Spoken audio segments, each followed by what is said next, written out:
আসসালামু আলাইকুম। সবাই কেমন আছেন? আমিও আলহামদুলিল্লাহ ভালো আছি। আজকে আমি বানিয়ে নিয়েছি মজার একটি রেসিপি, চিংড়ি পোলাও। খুবই মজা, অসাধারণ। আমার বাচ্চাদের তো খুবই পছন্দ। আমি এখানে পেঁয়াজ দিয়ে চিংড়ি মাছগুলো দিয়ে দিলাম। হালকা হলুদ দিয়ে চিংড়ি মাছগুলোকে ভেজে নিচ্ছি শুধু কালারের জন্য। দিয়ে দিলাম সামান্য একটু লবণ। আমি চিংড়ি মাছগুলো মুচমুচে করে ভেজে নিয়েছি। দিয়ে দিলাম আদা রসুন বাটা, সামান্য একটু জিরা পেস্ট এবং পেঁয়াজ বাটা। দিয়ে দিচ্ছি কাঁচামরিচ, স্বাদ মতো লবণ। এখানে আমি কোনো শুকনো মরিচের গুঁড়ো অ্যাড করব না।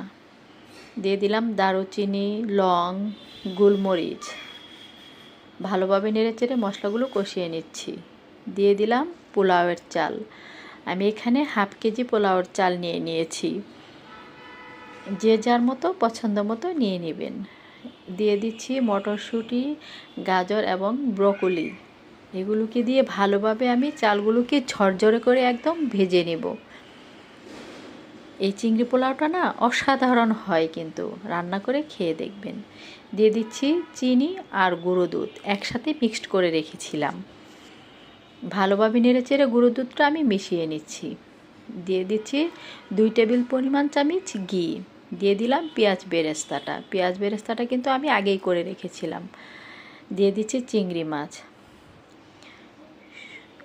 সুন্দর একটা সুঘ্রাণ বের হয়েছে। যা হয়েছে না, দেখতেও যেমন খেতেও তেমন হয়েছে। বেশ, এই তো এখন আমি খাবারের জন্য রেডি করে নিচ্ছি। এই তো আমার চিংড়ি পোলাও রেডি।